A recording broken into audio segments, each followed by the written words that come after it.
السلام عليكم ورحمة الله وبركاته.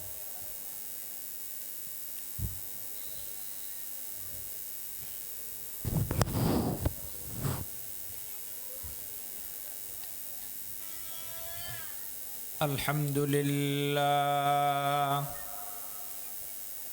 الحمد لله وكفى وسلام على عباده الذين اصطفى. أما بعد فأعوذ بالله من الشيطان الرجيم. بسم الله الرحمن الرحيم. وقضى ربك ألا تعبدوا إلا إياه وبالوالدين إحسانا. وعن أبي هريرة رضي الله تعالى عنه عن النبي صلى الله عليه وآله وسلم فقال رجل يا رسول الله من أحق الناس بحسن صحابتي؟ فأجابه الرسول الكريم أمك. قال ثم من؟ قال أمك. قال ثم من؟ قال أمك. قال ثم من؟ قال أبوك. متفق عليه أو كما قال النبي عليه الصلاة والسلام. اللهم صل على سيدنا محمد كلما ذكره الذاكرون وكلما غفل عن ذكره الغافلون.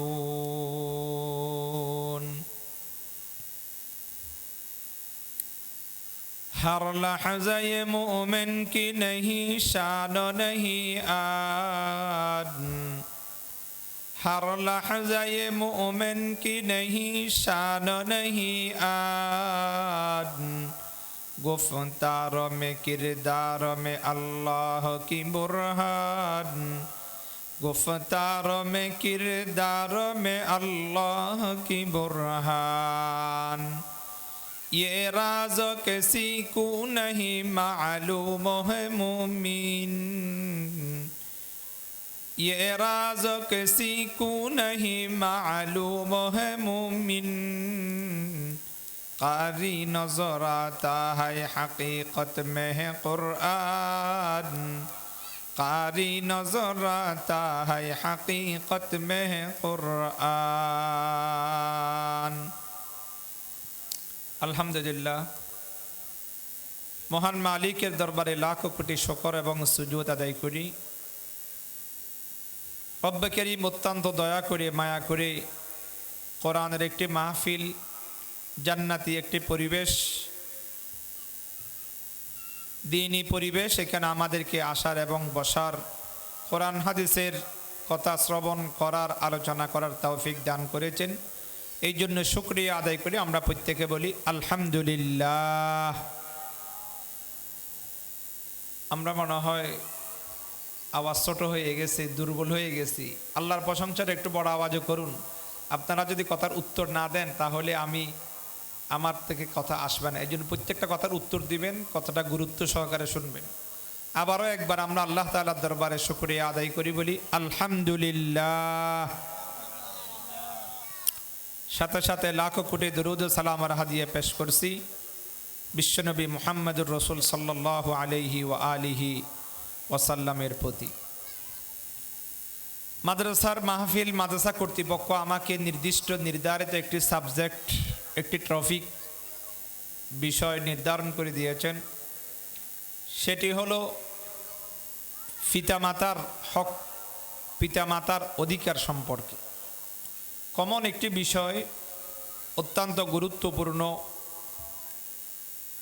তাৎপর্যপূর্ণ, আমাদের সামাজিকভাবে খুবই আমাদের প্রত্যেকের প্রয়োজন, এরকম একটি বিষয় আমাদেরকে নির্ধারণ করে দিয়েছেন। আমি সেই অনুপাতে মহাগ্রন্থ আল কোরআনের 17 নং সূরা বনী ইসরাঈল এর 23 নং আয়াত তেলাওয়াত করেছি। বিশ্বনবী মুহাম্মদুর রাসূল সাল্লাল্লাহু আলাইহি ওয়াসাল্লামের লাখো করোড় হাদিস থেকে বুখারী শরীফে আসছে, মুসলিম শরীফে আসছে, সাইয়্যিদুনা হযরত আবু হুরায়রা রাদিয়াল্লাহু আনহু থেকে বর্ণিত এমন একটি হাদিস আমি পাঠ করেছি। আমার বেঁধে দেওয়া সময়ের মধ্যে পিতামাতার অধিকার এবং হক এই বিষয়ের উপর কোরআন এবং সুন্নাহর আলোকে কিছু আলোচনা করার জন্য চেষ্টা করব।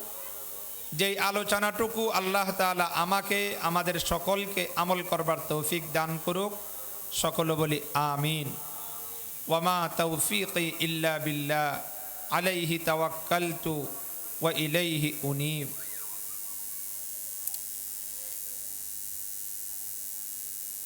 আল্লাহ তাআলা ইরশাদ করেছেন, ওয়া কাদা রাব্বুকা আল্লা তা'বুদু ইল্লা ইয়্যা। রব্বে কারীম বলেন, ও পৃথিবীর ঈমানদার মুমিন মুসলমান, তোমরা একমাত্র আমি আল্লাহর ইবাদত করবে, আমি আল্লাহর আনুগত্য করবে, আমার হুকুম মানবে। এটা তোমাদের জন্য ফরজ, আবশ্যক, বাধ্যতামূলক, ঐচ্ছিক নয়। আমার ইবাদত করা কেবলমাত্র শুধুমাত্র আমি আল্লাহর ইবাদত করা, আমি আল্লাহকে সিজদা করা, এটা তোমাদের জন্য ফরজ এবং আবশ্যক। ওয়াকাদা রাব্বুকা আল্লা তা'বুদু ইল্লা ইয়্যা। ইবাদত হবে একমাত্র কার? আর বড় করে বলেন কার? আল্লাহর। সেজদা করব একমাত্র আল্লাহর সামনে, মাথা নত করব আল্লাহর সামনে। যে কোনো আপদে বিপদে সুখে দুঃখে সর্ব অবস্থায় সব সময় প্রার্থনা করব কার কাছে? বড় করে বলুন, তিনি হলেন আল্লাহ। এটা ফরজ। আর কি? ওয়াবিল ওয়ালিদাইনি ইহসানা। আল্লাহ তাআলা বলেন, পৃথিবীর মানুষ, আমি আল্লাহর ইবাদত করা এটা যেমন ফরজ, এটা যেমন তোমার দায়িত্ব, তোমার জন্য আবশ্যক, কম্পালসারি, বাধ্যতামূলক, তেমনি ভাবে তোমার পিতামাতা, তাদের সাথে সদাচরণ করা, তাদের সাথে উত্তম ব্যবহার করা, এটাও তোমার জন্য ফরজ, এটাও তোমার জন্য আবশ্যক। ইম্মা ইয়াবলুগান্না ইনদাকাল কিবারা আহাদুহুমা আও কিলাহুমা ফালা তাকুল লাহুমা উফ। আল্লাহ তাআলা বলেন, যদি তোমার পিতামাতার কোনো একজন, পিতা অথবা মাতা অথবা দুইজনেই, পিতামাতা দুইজনেই বার্ধক্যে পৌঁছে যায়, বয়স অনেক বেশি হয়ে যায়, নিজে নিজে চলতে পারে না, হাঁটতে পারে না, নিজের রুজি রোজগার নিজে করতে পারে না, বয়স হয়ে যায়, ফালা তাকুল লাহুমা উফ। তাদের কোনো কর্মকাণ্ডে, তাদের কোনো কথা এবং কাজে তুমি উফ শব্দ বলবে না। পিতামাতা এমন কোনো কর্মকাণ্ড করেছে, এমন কোনো কাজ করেছে, উফ এরকম শব্দ তুমি বলবা না। কেন? তাদের মনে কষ্ট আনবে। ছোট্টবেলায় মা বাবাকে কত কষ্ট দিয়েছিলাম, তার কোনো হিসাব নিকাশ নাই। দিনের পর দিন চলে যাবে, সপ্তাহের পর সপ্তাহ চলে যাবে, মাসের পর মাস চলে যাবে।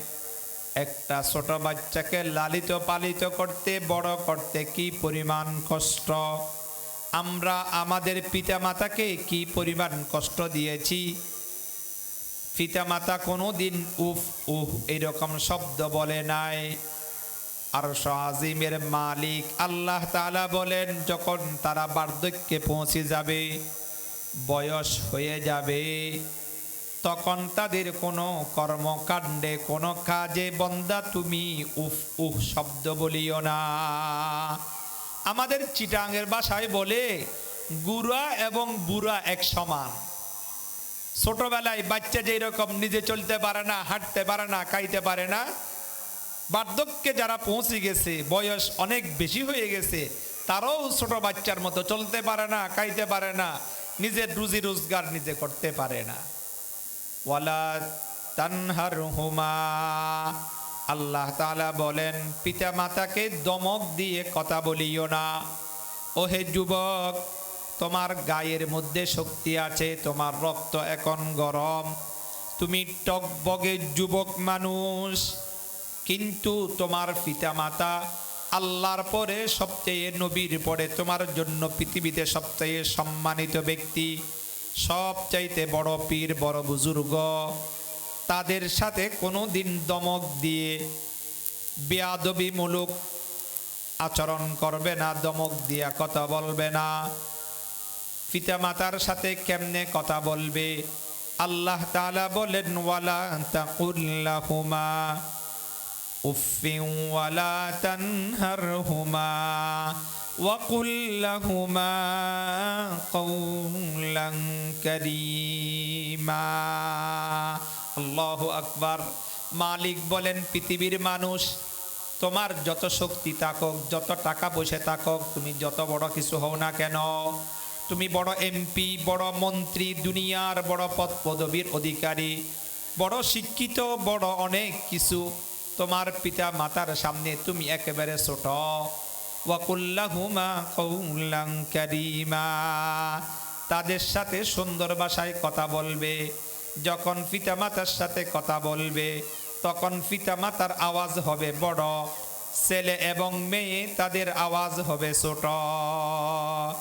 আল্লাহ তাআলা বলেন, ওয়াখফিদ লাহুমা জানাহায-যুল্লি মিনার রাহমা, পিতা মাতার সামনে তুমি তোমার বাহুকে অবনত করে দাও।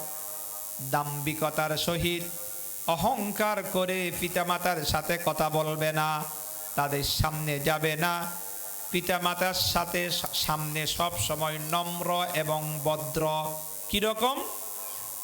একজন গোলাম তার মালিকের সামনে যেই রকম নম্র এবং ভদ্রভাবে দাঁড়ায়, দোকানের একজন কর্মচারী তার মালিকের সাথে যেরকম নম্র ভাষায়, ভদ্র ভাষায় কথা বলে, ছাত্র তার ওস্তাদের সামনে যেই রকম ভদ্রতার সহিত দাঁড়ায়, ভদ্রভাবে কথা বলে, মুরিদ তার পীরকে যেই রকম শ্রদ্ধা করে, সম্মান করে, ভক্তি করে, আল্লাহ বলেন, পৃথিবীর মানুষ, তোমার পিতা এবং মাতার চেয়ে তোমার জন্য বড় পীর আর কেউ নাই, বড় ওস্তাদ আর কেউ নাই, বড় মুরব্বী, তোমার কল্যাণকামী আর কেউ নাই।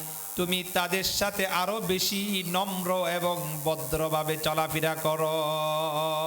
শুধু তাই নয়, ওয়াকুর রব্বির হামহুমা কামা রব্বায়ানি সগীরা,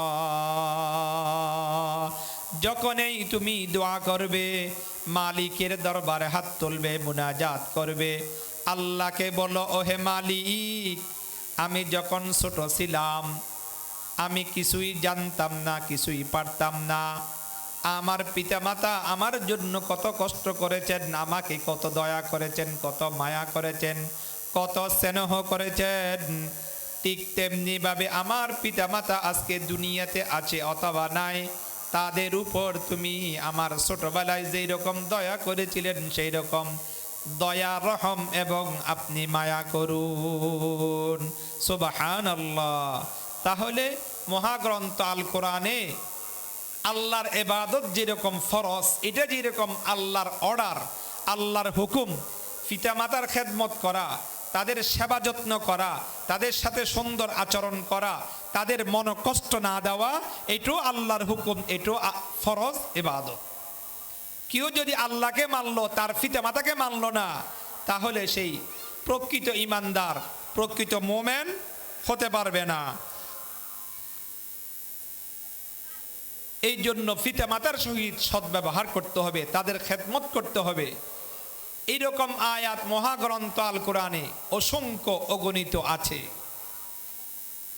আল্লাহর নবী বিশ্ব নবী বলেন, ওয়ান আবি হুরায়রা রাদিয়াল্লাহু আনহু قال قال رسول الله صلى الله عليه وآله وسلم فقال رجل يا رسول الله من أحق الناس بحسن صحابتي فأجابه الرسول الكريم أمك।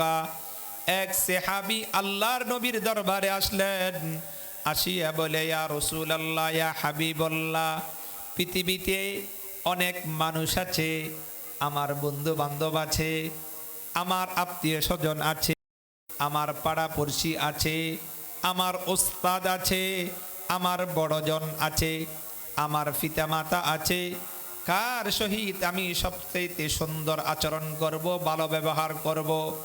আল্লাহর নবী বিশ্ব নবী বলেন, উম্মুকা, তোমার মায়ের সাথে করবে।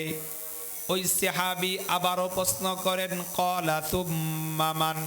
ইয়া রাসূলুল্লাহ, ইয়া হাবিবাল্লাহ, এরপর কার সাথে সবচেয়ে ভালো আচরণ করব? আল্লাহর নবী বিশ্ব নবী আবারও বলেন, ক্বালা উম্মুকা, তোমার মায়ের সাথে করবে। ওই সাহাবী একবার দুইবার আল্লাহর নবী উত্তর দিলেন, মায়ের কথা বললেন। আবারও প্রশ্ন করলেন, ইয়া রাসূলুল্লাহ ওয়া ইয়া হাবিবাল্লাহ, এই পৃথিবীতে কার সাথে সবচেয়ে ভালো আচরণ করব? আল্লাহর নবী বিশ্ব নবী তৃতীয়বার আবার বলেন, ক্বালা উম্মুকা, তোমার মায়ের সাথে। এরপর সাহাবী আবারও প্রশ্ন করলেন, এরপর কার সাথে ভালো আচরণ করব? ক্বালা তুম্মা মান? আল্লাহর নবী বিশ্ব নবী বলেন, ক্বালা আবুকা, তোমার বাবার সাথে। এই হাদিসের মধ্যে মায়ের কথা বললেন তিনবার, মায়ের সেবা করবে, যত্ন করবে। আর বাবার কথা বললেন একবার। তার কারণ কি? মুফাসসিরিনে কেরাম হযরত লেখেন, মুহাদ্দিসিনে আযম বলেন, সূরা লোকমানের আয়াত, ওয়া ওয়াসাইনাল ইনসানা বিওয়ালিদাই হামালাতহু উম্মুহু ওয়াহনান আলা ওয়াহনিন ওয়া ফিসালুহু ফি আমাইনি আনিশকুরলি ওয়ালিওয়ালিদাইক। আল্লাহ তাআলা বলেন, ও পৃথিবীর মানুষ, হাদিসের মধ্যে মায়ের কথা বলা হয়েছে তিনবার, আর বাবার কথা বলা হয়েছে একবার। তার কারণ কি? তার কারণ হলো, মা দীর্ঘ 10 মাস 10 দিন গর্ভধারণ করেছে। ও আমার ইমানদার মোমেন মুসলমানদারে, গর্ভধারণ এটা কেমন কষ্ট, এটা কেমন ত্যাগ আমি বুঝাতে পারবো না। একমাত্র আমার নারী জাতি, মা জাতি, তারা জানে, তারা বুঝে গর্ভধারণ করা কেমন কষ্টের একটি কাজ।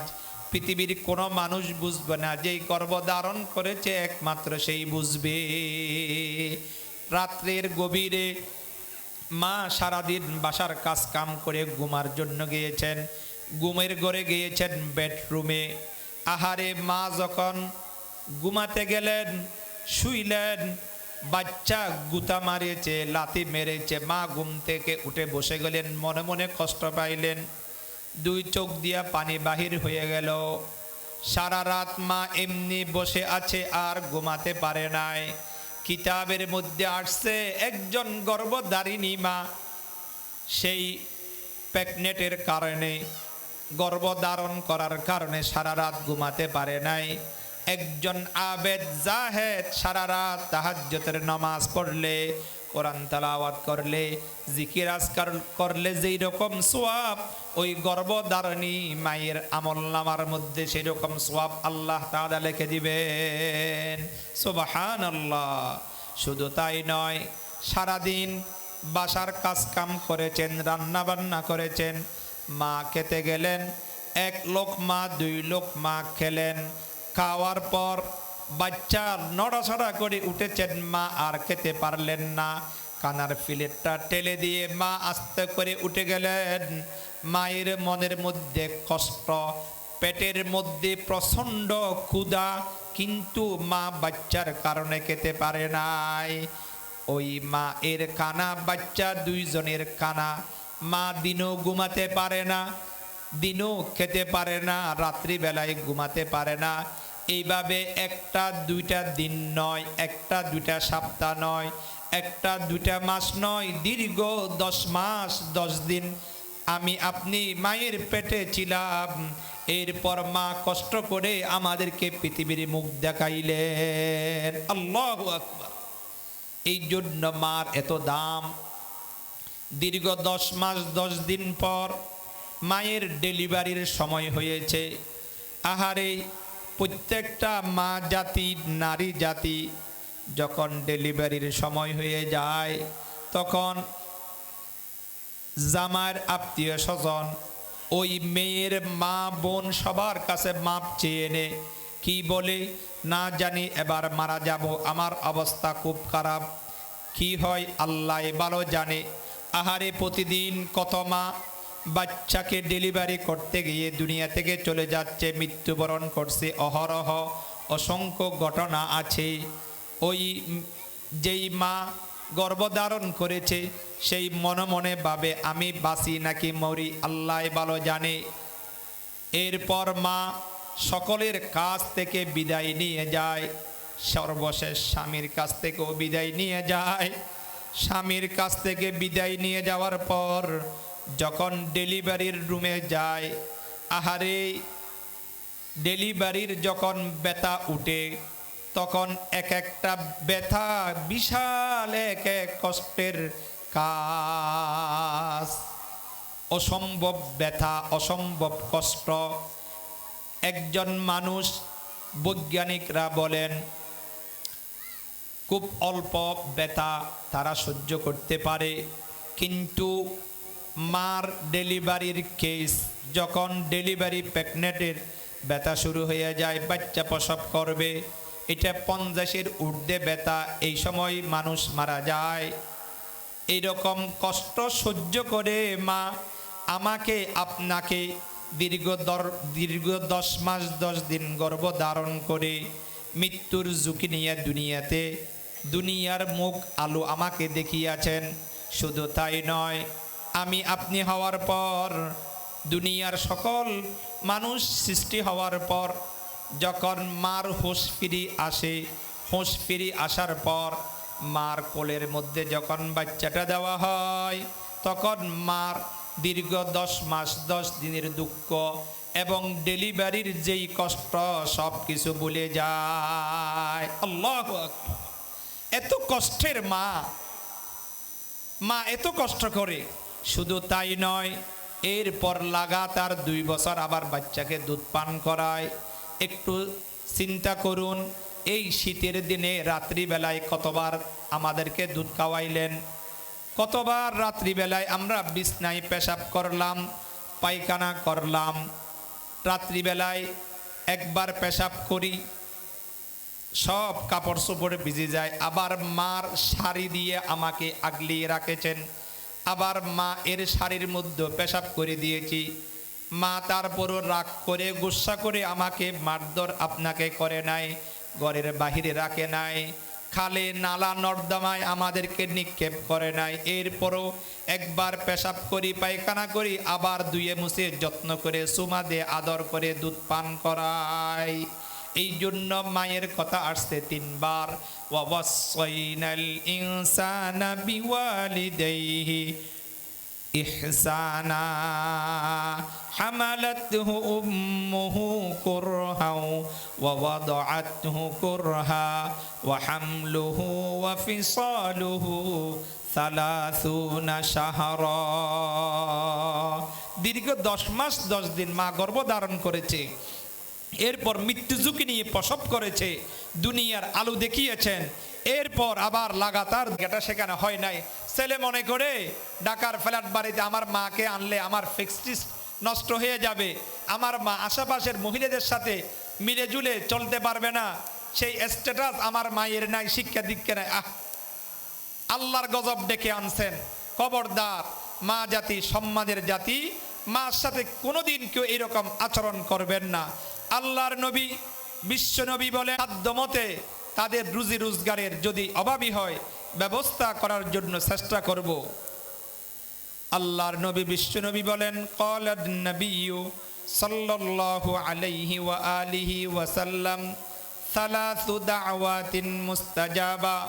3 প্রকারের মানুষ, 3 শ্রেণীর মানুষ, তারা যদি হাত তুলে দোয়া করে লা শাক্কা ফিহিন্না, তাদের দোয়া সাথে সাথে কবুল হয়ে যায়। তারা দোয়া করতে দেরি, আরশ আজিমের মালিক তাদের দোয়া কবুল করতে দেরি করে না। আল্লাহু আকবার। তারা কারা? 1 নম্বর দাওয়াতুল মাজলুম। কোন মজলুম মানুষ যদি আল্লাহর দরবারে ফরিয়াদ করে জালেমের বিরুদ্ধে, সাথে সাথে আল্লাহর দরবারে মজলুমের ফরিয়াদ আর্তনাদ এটা কবুল হয়ে যায়, শাস্তি চলে আসে।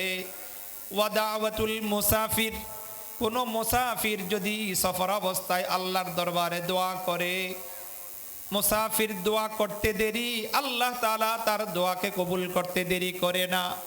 3 নম্বর, কোন ছেলে এবং মেয়ের জন্য কোন পিতা এবং মাতা যদি দোয়া করে, ওহে মালিক আমার ছেলেটারে বড় আলেম তুমি বানিয়ে দাও, বড় জাহেদ তুমি বানিয়ে দাও, বড় আল্লাহওয়ালা বানিয়ে দাও, বড় ইঞ্জিনিয়ার প্রফেসর ডক্টর ডাক্তার সম্মানিত টাকা পয়সাওয়ালা বানিয়ে দাও।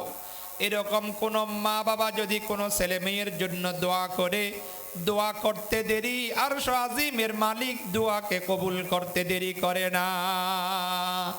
আল্লাহু আকবার। পৃথিবীর যত মানুষ উন্নতি করেছেন আপনি তাদের ব্যাকগ্রাউন্ড দেখবেন, খোঁজ খবর নেবেন, তারা মায়ের খেদমত করেছেন, বাবার খেদমত করেছেন, তার পিছনে মা বাবার দোয়া আছে, এই জন্য সেই বড় আলেম হয়েছে। তার পিছনে মা বাবার দোয়া আছে, এই জন্য সে আজকে বড় কোটিপতি শিল্পপতি হয়েছে। তার পিছনে মা বাবার দোয়া আছে, এই জন্য সে আজকে একজন সম্মানিত ব্যক্তি হয়েছেন। যার পিছনে মা বাবার দোয়া নাই, আজকে কোটিপতি হলো, কালকে সেই জিরো হয়ে যাবে। বড় আলেম হলো, সেই অপদস্থ, লাঞ্ছিত আর বঞ্চিত হবে। কোরআন শরীফের মধ্যে বিশাল একটা ঘটনা আসছে। আল্লাহ তাআলা বলেন ওয়াইয ক্বালা মূসা লিকওমিহি ইন্নাল্লাহা ইয়া'মুরুকুম আন তাযবাহু বাকারা। ওই বনে ইসরায়েলের মধ্যে একজন লোক ছিল, অসংখ্য সম্পদ তার কাছে ছিল, বড় সম্পদশালী, কোটি কোটি টাকার মালিক, জায়গা জমি জমিদার ছিলেন ওই লোকটা। তার কোনো ছেলে মেয়ে নাই, তার কোনো ভাই নাই, স্ত্রী বাবা পিতামাতা কেউ নাই। তার কেবলমাত্র শুধুমাত্র একটা ভাতিজা ছিল, ভাইয়ের ছেলে ছিল জীবিত। ওই লোকটা যদি মারা যায়, তার ভাতিজা তার সব সম্পদের মালিক হয়ে যাবে। ভাতিজা মনে মনে চিন্তা করলেন, কখন আমার চাচা মারা যাবে, সম্পদের মালিক হব এটা বাদ দিই, আমার চাচাকে রাতের অন্ধকারে হত্যা করে সব সম্পদের আমি মালিক হয়ে যাব। এরকম চিন্তা করে একদিন রাতের অন্ধকারে ভাতিজা তার চাচাকে হত্যা করেছেন। হত্যা করে আরেক এলাকার একজন মানুষের ঘরের দরওয়াজার সামনে রেখে আসছে। দুনিয়ার কেউ জানে না, তখন তো এত সিসি ক্যামেরা ছিল না, এত উন্নত মানের সিআইডি ছিল না, গোয়েন্দা বিভাগ ছিল না, কেউ জানে না, একমাত্র জানে কে? আল্লাহ। দুনিয়ার যেটা কেউ দেখে না সেটা দেখে কে? দুনিয়ার যেটা কেউ জানে না সেটা জানে কে? আল্লাহ। তিনি জেনেছেন, তিনি দেখেছেন। দিনের বেলায় ওই বাতিজা আবার মিছিল করে, মিটিং করে আমার চাচাকে হত্যা করলো কে? বিচার চাই, বিচার চাই। এটা কি বনি ইসরায়েলও ছিল নাকি আমাদের সমাজও আছে? আছে। আমি নিজে দোষ করে আরেকজনের গাড়ির উপর দোষটা চাপাতে চাই, আছে কি নাই? আমাদের সমাজেও এরকম আছে। তখন যে রকম ছিল এখনো আছে, আগামী দিনও থাকবে। সতর্ক, সাবধান, কেয়ারফুল আমাদেরকে থাকতে হবে। এখন এই মৃত লোকের হত্যার ঘটনা, তাকে কে হত্যা করেছে জানার কোনো উপায় নাই। এখন কি হবে?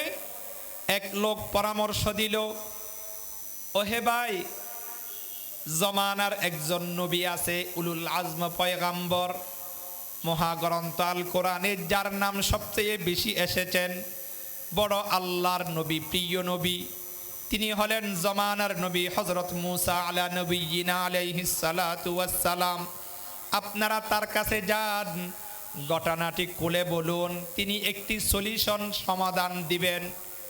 এরপর ওই এলাকার লোকজন হযরত মূসা আলাইহিস সালাতু ওয়াস সালাম ওনার কাছে গেলেন। যাওয়ার পর বললেন, ও জমানার নবী, আল্লাহর প্রিয় বান্দা, আপনি তো মুস্তাজাবুদ দাওয়াত, কবুল করে আল্লাহ তাআলার সাথে সাথে দোয়া কবুল করেন। আমাদের সমাজে এমন একটা ঘটনা ঘটেছে, একজন লোক, তার অনেক বেশি সম্পদ আছে, তাকে রাতের অন্ধকারে কেউ জানি হত্যা করেছে। এখন এই লোককে কে হত্যা করেছে আমরা জানতে চাই, জানার কোনো ব্যবস্থা আছে নাকি? মূসা আলাইহিস সালাতু ওয়াস সালাম বলেন, একটু অপেক্ষা করেন, ধৈর্য ধারণ করুন। আল্লাহ তাআলা ওহী নাজিল করেছেন, ওয়া ইয ক্বালা মূসা লিকাওমিহি ইন্নাল্লাহা ইয়া'মুরুকুম আন তাযবাহু বাকারা। মূসা আলাইহিস সালাম বলেন, ওহে ভাই, আপনাদের এলাকার মধ্যে যেই লোক হত্যা হয়েছে, কে তাকে হত্যা করেছে রাতের অন্ধকারে, এটা যদি আপনারা জানতে চান, একটা কাজ করুন। কি কাজ? একটা গরু জবাই করুন। ওই গরুর গোশত দিয়ে যখন মৃত ব্যক্তিকে স্পর্শ করবেন, সাথে সাথে মৃত ব্যক্তি জীবিত হয়ে বলে দিবে তাকে কে হত্যা করেছে। আল্লাহু আকবার। আল্লাহ তাআলা পারে কি না পারে? যেটা কেউ পারে না সেটা পারে কে?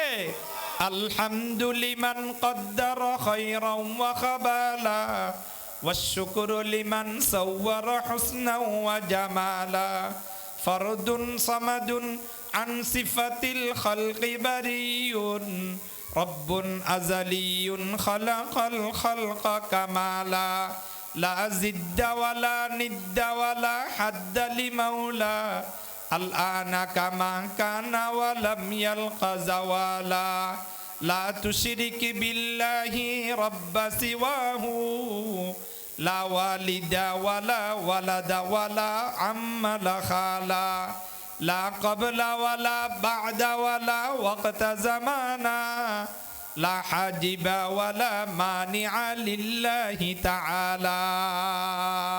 যেটা কেউ পারে না সেটা পারে কে? আল্লাহ। পৃথিবীতে মানুষ আসার একটা নিয়ম আছে, সেটি হলো পিতা মাতা, মানুষ বিবাহ করে, দাম্পত্য জীবন করে, স্ত্রীর সাথে অতি মুবাশারাত করার পর বাচ্চা, ছেলে সন্তান, মেয়ে সন্তান হয়। এটা হলো নিয়ম, এটা হলো আল্লাহর আদত। এর বিপরীত পিতা মাতা ছাড়া, বিবাহ শাদী ছাড়া আল্লাহ তাআলা ছেলে সন্তান, মেয়ে সন্তান দিতে পারে কি না পারে? বড় করে বলুন। তিনি হলেন হযরত ঈসা ইবনে মারইয়াম আলাইহিস সালাতু ওয়াস সালাম। হযরত ঈসা ইবনে মারইয়াম আলাইহিস সালাম, ওনার বিবাহ হয় নাই, ওনার বিবাহ হয় নাই। হযরত ঈসা আলাইহিস সালাম জন্ম লাভ করেছেন। জন্ম লাভ করার পর এলাকার মানুষ বলে, ওহে ঈসা, ওহে মরিয়াম, তোমার বাবা তো অনেক ভালো মানুষ ছিল, তোমার মা তো অনেক ভালো মানুষ ছিল, তোমার বিবাহ হয় নাই, তোমার বাচ্চা কোথায় পেয়েছ? স্বাভাবিক আমাদের এলাকাতে বলবে না, কোনো মেয়ের বিবাহ হয় নাই, তার যদি ছেলে সন্তান মেয়ে সন্তান হয়, মানুষ বলবে না কিরে তোমার তো বিবাহ হয় নাই, এই বাচ্চা কোথায় পেয়েছ? এই কথা স্বাভাবিক মানুষে বলবে হযরত ঈসা ইবনে মারইয়াম আলাইহিস সালাতু ওয়াস সালাম আল্লাহর দরবারে কান্নাকাটি করে জীবনে কোনোদিন চোখ দিয়ে বেপরদা নারীর দিক বেপরদা পুরুষের দিকে তাকাই নাই। ইসলামের ইতিহাসে পৃথিবীর সূচনা লগ্ন থেকে কিয়ামত পর্যন্ত পবিত্র ইসলামের মহিয়াসী নারীদের মধ্যে একজন হলেন হযরত মারইয়াম আলাইহিস সালাতু ওয়াস সালাম, যার নামে কোরআন শরীফের মধ্যে একটা সূরা আছে, সূরা মারইয়াম। আল্লাহর দরবারে দোয়া করেন, আল্লাহ তাআলা ওহী পাঠালেন। ছোট্ট বাচ্চা মাত্র কয়েকদিন হয়েছে দুনিয়াতে আসছে, হযরত ঈসা আলাইহিস সালাম, তিনি কি বলে? ক্বালা ইন্নী আবদুল্লাহ আতানিয়াল কিতাবা ওয়া জাআলানি নাবিয়্যা। ঈসা আলাইহিস সালাম মাত্র কয়েকদিন হয়েছে দুনিয়াতে আসছে, দুল্লা কথা বলা তো দূরের কথা, কিছুই জানে না। সেই বলে আমি একজন আল্লাহর বান্দা, আল্লাহর গোলাম, আল্লাহ তাআলা আমাকে নবী বানাবেন। সুবহানাল্লাহ। এটাই বুঝাতে চাচ্ছি, যেটা দুনিয়ার কেউ পারে না সেটা পারে কে? যেটা দুনিয়ার কেউ জানে না সেটা জানে কে? আল্লাহ। এরপর বনি ইসরাইলের জাতি, তারা বেশি বড় টেরা জাতি। বনি ইসরাইল তারা একটু খুব টেরা জাতি। আবার প্রশ্ন করে, তারা বলে ক্বালু আতাত্তাখিযুনা হুজুয়া। মূসা, আপনাকে বললাম আমাদের এলাকার মধ্যে একটা লোক হত্যা হয়েছে, কে হত্যা করেছে এটা জানার কথা, আপনি বলেন গরু জবাই করার জন্য। এটার সাথে গরু জবাই করার কি সম্পর্ক আছে? আপনি কি আমাদের সাথে ঠাট্টা মশকারি করতেছেন নাকি? মূসা আলাইহিস সালাম বলেন ক্বালা আউযু বিল্লাহি আন আকুনা মিনাল জাহিলিন। মূসা আলাইহিস সালাম বলেন, নবীরা হলেন আল্লাহর প্রিয় বান্দা, তারা কারো সাথে বেহুদা কথা বলে না, ঠাট্টা মশকারি করে না। এরপর ওই বনি ইসরাইল আবার বলে ক্বালু দুউ লানা রাব্বাকা ইউবাইয়িন লানা মা হি ক্বালা ইন্নাহু ইয়াকুলু ইন্নাহা বাকারাতুন লা ফারিদুন ওয়ালা বিকর। বনি ইসরাইল আবারও প্রশ্ন করে, ওহে মূসা, আল্লাহর কাছে একটু জানুন ওই গরুটার কি রকম হবে, গরুর বিস্তারিত একটু বিবরণ দেন। যদি প্রশ্ন না করতেন, একটা গরু জবাই করলে গরুর গোশত দিয়ে মৃত ব্যক্তির গায়ে একটু স্পর্শ করলে বলে দিতেন। টেরা জাতি আসলে তারা তো এটা পরে আসবে, হত্যা করছে বাতিজা, এইটা মানুষ লোক দেখানোর জন্য মিছিল করে, মিটিং করে মূসা আলাইহিস সালামের কাছে গেছে, এগুলা তারা বাহানা করতেছে এটা না করার জন্য। তো আবার প্রশ্ন করে, গরুর অবস্থাটা কি একটু বলুন। ক্বালু দুউ লানা রাব্বাকা ইউবাইয়িন লানা মা হি। আল্লাহ তাআলা বলেন ক্বালা ইন্নাহু ইয়াকুলু ইন্নাহা বাকারাতুন লা ফারিদুন ওয়ালা বিকর। ওহে মূসা, আপনি তাদেরকে বলে দেন লা ফারিদুন ওয়ালা বিকর, গরুটা বেশি বয়স্ক হতে পারবে না, একেবারে বেশি বয়স, সামনে এক কদম মারলে পিছে দুই কদম মারে, কোনো কাজের না, এরকম হলে হবে না। ওয়ালা বিকর, একেবারে বাচ্চা বাছুর হলেও হবে না। তো কেমন? বাচ্চাও যদি না হয়, বয়স্ক না হলে কেমন হবে? আওয়ানুম বাইনা যালিক, মধ্য বয়সী হবে, যুবক, বেশি বয়স্ক নয়, আবার একেবারে বাছুরও নয়। ফাফআলু মা তুমারুন। ও বনি ইসরাইল, আমার জাতি তোমাদেরকে যাহা আদেশ করেছে তোমরা তাহা করো। এরপর বনি ইসরাইল আবারও প্রশ্ন করে ক্বালু দুউ লানা রাব্বাকা ইউবাইয়িন লানা মা লাউনুহা ক্বালা ইন্নাহু ইয়াকুলু ইন্নাহা বাকারাতুন সাফরা ফাকিউল লাউনুহা তাসুররুন নাযিরিন। আবারও প্রশ্ন করে গরুর কালারটা কেমন হবে? আল্লাহ তাআলা বলেন ক্বালু দুউ লানা রাব্বাকা ইউবাইয়িন লানা মা লাউনুহা ক্বালা ইন্নাহু ইয়াকুলু ইন্নাহা বাকারাতুন সাফরা, হলুদ গাঢ় বর্ণের একটা গরু, ফাকিউল লাউনুহা তাসুররুন নাযিরিন, এমন একটা সুন্দর গরু, এমন কালার, এমন বয়স, গরুকে যেই দেখবে তার পছন্দ হবে, যেই দেখবে তাই সেই গরুটা ক্রয় করতে চাইবে, যেই দেখবে সেই গরুটা নিতে চাইবে। বনি ইসরাইল তো ঠেরা জাতি। আবারও প্রশ্ন করে ক্বালু দুউ লানা রাব্বাকা ইউবাইয়িন লানা মা হি ইন্নাল বাকারাতা শাবাহা আলাইনা ওয়া ইন্না ইনশাআল্লাহু লামুহতাদুন। আবারও প্রশ্ন করে, ওহে মূসা, আল্লাহর কাছে একটু দোয়া করুন গরুর একটু বিস্তারিত বিশেষ বর্ণনা আমাদেরকে দেওয়ার জন্য। আল্লাহ তাআলা বলেন, ক্বালা ইন্নাহু ইয়াকুলু ইন্নাহা বাকারাতুল লা যালুলুন তুসিরুল আরদা ওয়া লা তাসকিল হারথ। গরুটা এমন হতে হবে, গরু দিয়ে হাল চাষ করা এমন হবে না। ছোটবেলায় আমরা দেখেছি গরু দিয়ে মানুষ হাল চাষ করত, গরু দিয়ে মানুষ পানি সেচের কাজ কাম করত। এমন গরু যেই গরু দিয়ে জীবনে কোনোদিন হাল চাষ করে নাই, যেই গরু দিয়ে কোনোদিন পানি বহন করে নাই, একদম স্বচ্ছ, কোনো কাজ কাম করাই নাই, একেবারে বাছুরও না, একেবারে বয়স্কও না, খুব সুন্দর একটা কালার, যেই দেখে তার ভালো লাগে এমন একটি গরু হতে হবে। মুসাল্লামাতুল লা শিয়াতা ফিহা ক্বালুল আনা জিতা বিল হক। এখন স্পষ্ট হয়ে গেছে, তারা এই গরুটা খুঁজতেছে। গরু এটা যদি পাওয়া যায় তাহলে এই গরুকে জবে করবে, গরুর রানের গোশত দিয়ে মৃত ব্যক্তিকে স্পর্শ করবে, মুহূর্তের জন্য ওই মৃত ব্যক্তি জীবিত হয়ে বলে দিবে কে তাকে হত্যা করেছে। আল্লাহু আকবার। এখন তারা আজকে এই বাজার, কালকে ওই বাজার, আজকে চন্দননগর বাজারে গেল, সেখানে গরু, কোরআন শরীফের মধ্যে যেটা বলা হয়েছে, কোন গরু? যেই গরুর নামে সূরাতুল বাকারা, বাকারাতুল মানে গরু, গাবি, 7টা আয়াত নাযিল করেছে। সূরা বাকারার 67 নং আয়াত থেকে লাগাতার 7টা আয়াত নাযিল করেছে গরুর বর্ণনা সম্পর্কে। কেমন গরু? যেই গরুর নামে সূরাতুল বাকারা, মহাগ্রন্থ আল কোরআনের সবচেয়ে বড় সূরা, দীর্ঘ সূরা, সুন্দর সূরা সূরাতুল বাকারা। এই ঘটনাকে কেন্দ্র করে সূরা বাকারার আল্লাহ তাআলা সূরা বাকারার নামকরণ করেছে সুবহানাল্লাহি ওয়া বিহামদিহি। এখন তারা গরুটা খুঁজতেছে।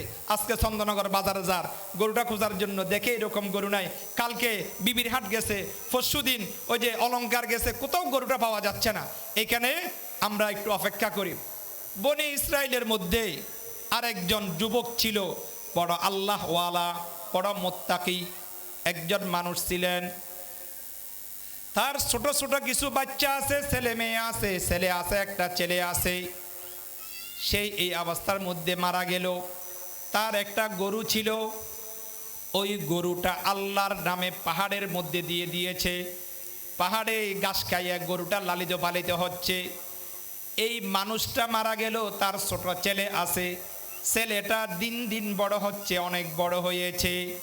ছেলেটা বাপ যেমন মুত্তাকি আল্লাহওয়ালা, ছেলেটাও বড় আল্লাহওয়ালা মুত্তাকি, কোনোদিন কোনো মানুষকে কষ্ট দেয় নাই, কোনোদিন পরের হক খাই নাই, কোনোদিন হারামের দিকে হাত বাড়াই নাই।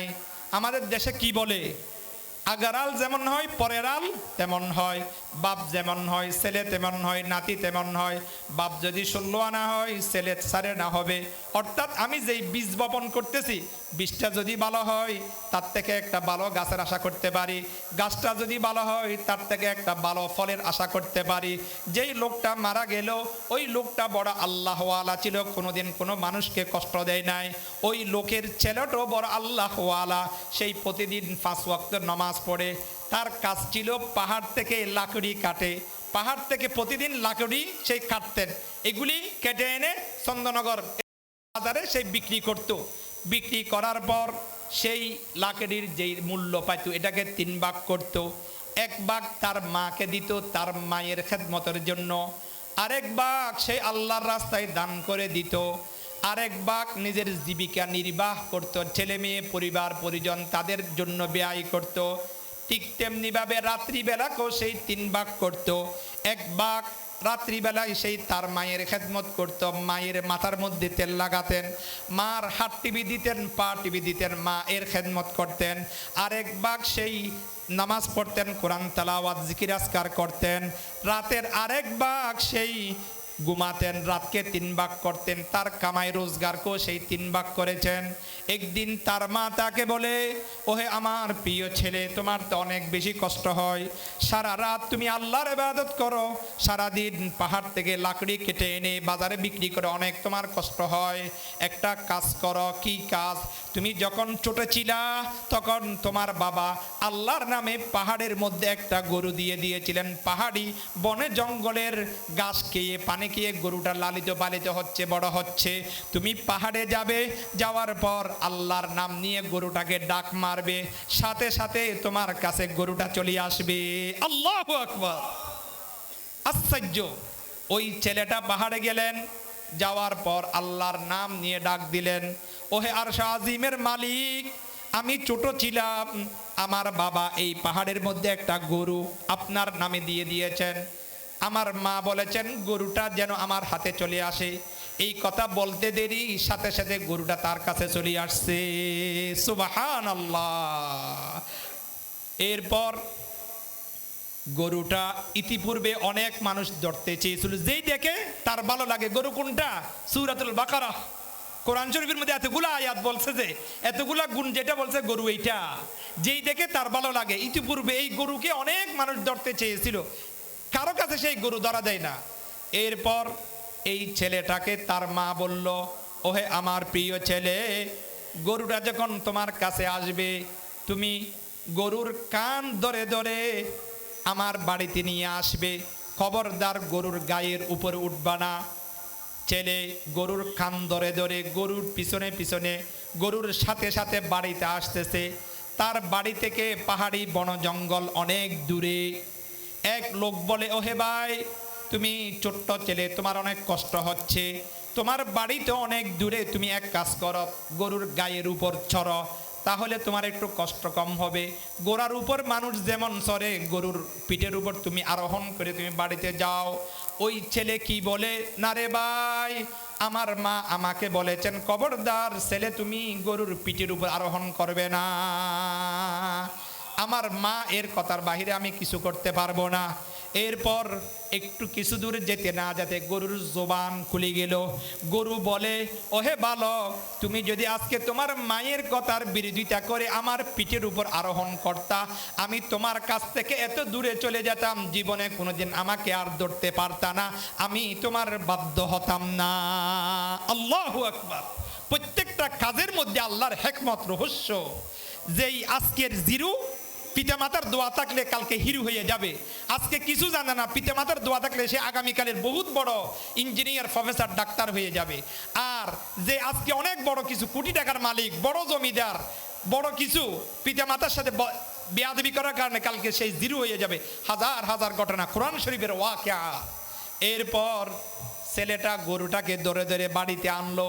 পথে যেই দেখে গরুর দিকে তাকায়, খিরে এত সুন্দর গরু জীবনে কোনোদিন দেখি নাই, এত চমৎকার গরু জীবনে কোনোদিন দেখি নাই, গরুটা বিক্রি করবানি। ছেলে বলে, না, আমি বাড়িতে নিয়ে যাব, এরপর আমার মা যেটা বলে এটাই হবে। বাড়িতে নিয়ে যাওয়ার পর মা ছেলেকে বলে, ওহে আমার প্রিয় ছেলে, গরুটা বাজারে নিয়ে যাও।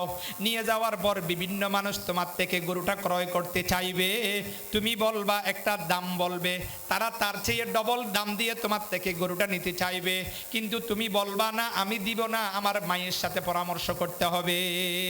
গরুটা বাজারের বারের দিন সেই বাজারে নিয়ে গেল, অনেক কাস্টমার আসছে, সেই বলে গরুটার দাম ওই সময়ের 1 দিরহাম দিতে হবে।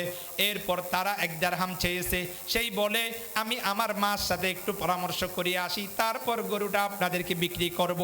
ওই লোকগুলা বলে, তোমার বাড়িতে অনেক দূরে, ছোট বাচ্চা মানুষ, গরু নিয়ে আবার বাড়িতে কিভাবে যাবা? 1 দিরহাম নয় 2 দিরহাম দিব। সেই বলে হবে না। 3 দিরহাম দিব, সেই বলে হবে না। এইরকম করতে করতে বাড়িতে নিয়ে আসছে। বাড়িতে নিয়ে যাওয়ার পর এরপর তার মা তাকে বলে, বাবা, ওহে আমার প্রিয় ছেলে, কি খবর? তখন ছেলে এগুলি সব বলল। আপনার কথা ছাড়া আমি গরুটা দিই নাই, আমাকে 3 দিরহাম, আপনি 10,000 বলছেন, আমি 10,000 বলছি, আমাকে 50,000 টাকা দিবে বলছে, তাও দিই নাই।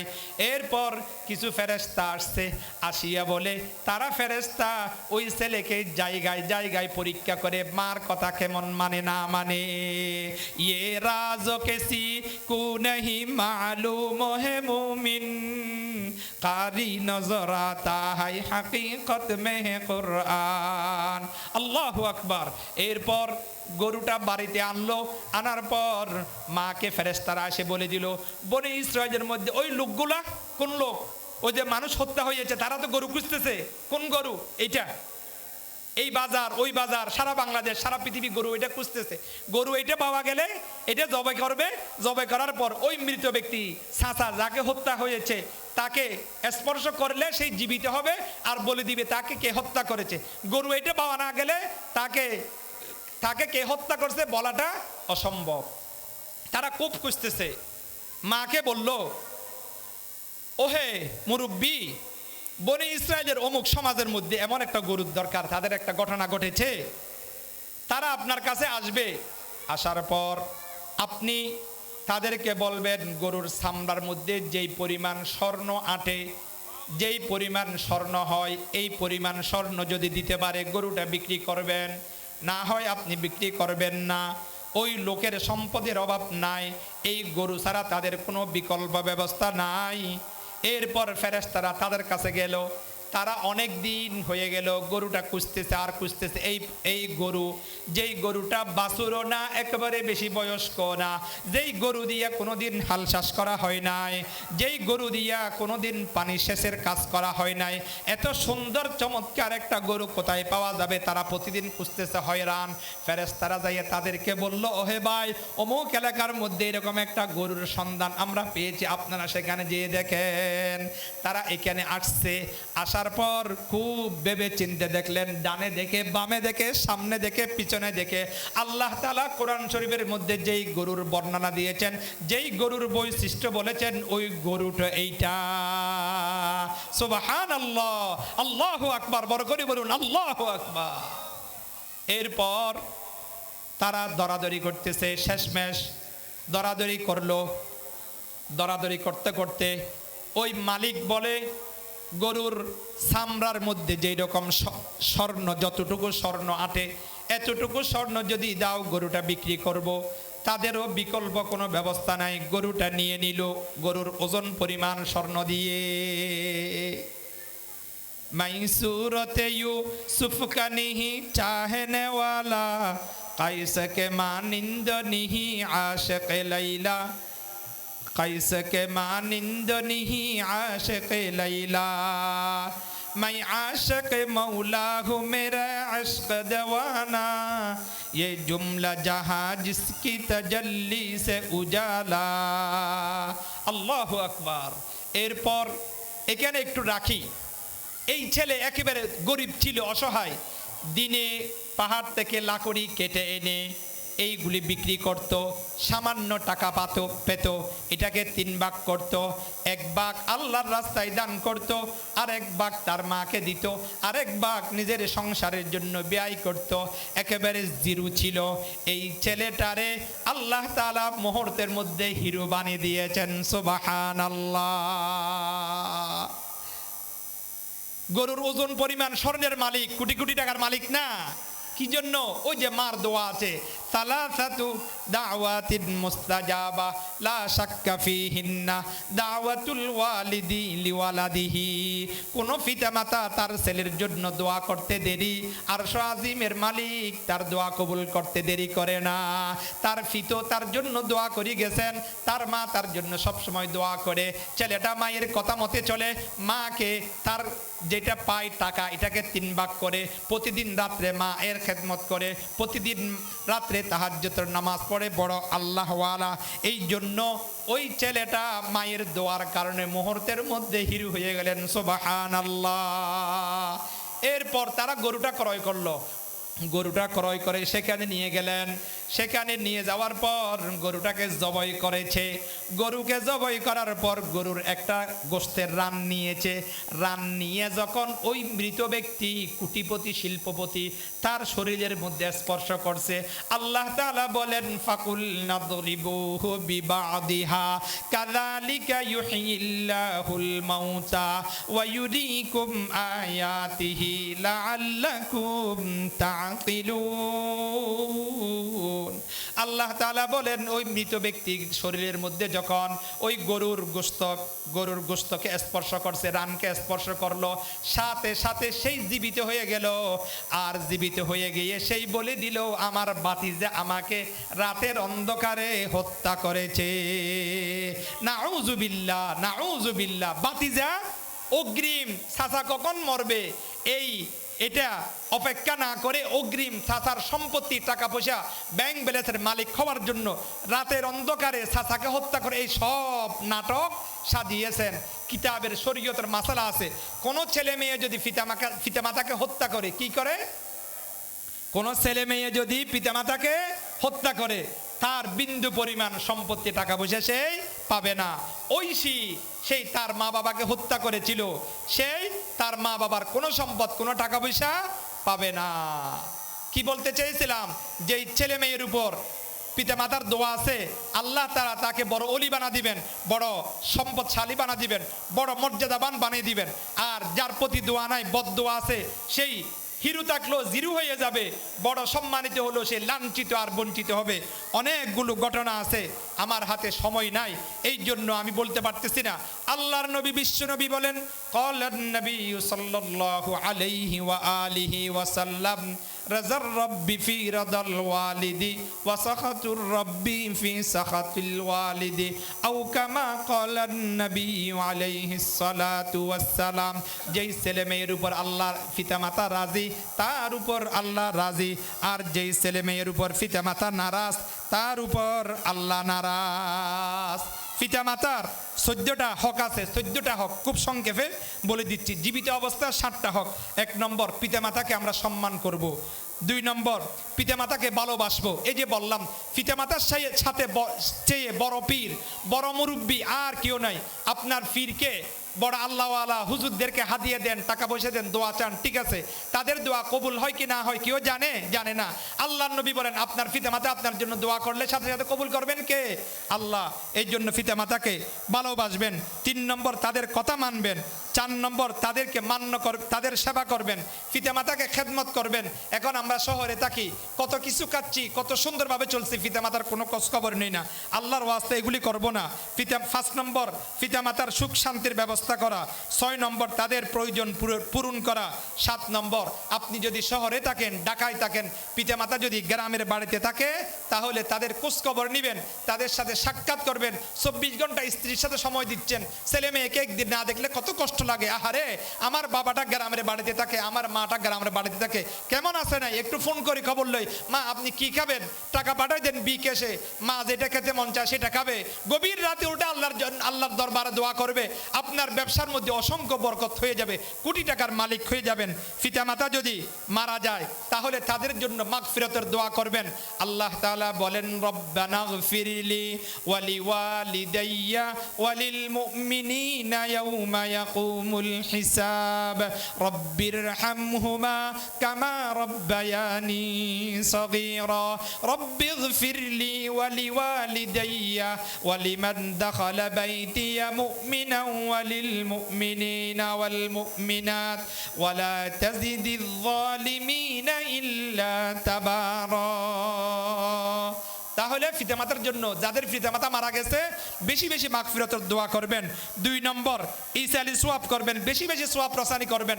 10টা টাকা দিলেন, 2 রাকাত নামাজ পড়লেন, নিজে নিজে কোরআন খতম করলেন। এই যে আজকে মাদ্রাসা, এখানে একটা ফ্যান দেন না, একটা কোরআন শরীফ দেন না, একটা এতিম বাচ্চার আপনি দায়িত্ব নেন না, একটা ছেলেকে হাফেজ বানান না, আপনার পিতামাতার কবরের মধ্যে সোয়াব যাইতে থাকবে। 3 নম্বর, আপনার পিতামাতার বন্ধু বান্ধব আত্মীয় স্বজন যারা আছেন, তাদেরকে সম্মান করবেন, শ্রদ্ধা করবেন। 4 নম্বর, আপনার পিতামাতা মারা গেছে, তাদের আত্মীয় স্বজন আছে, তাদের বন্ধু বান্ধব আছে, তাদের যদি সাহায্যের প্রয়োজন হয় তাদেরকে সাহায্য করবেন।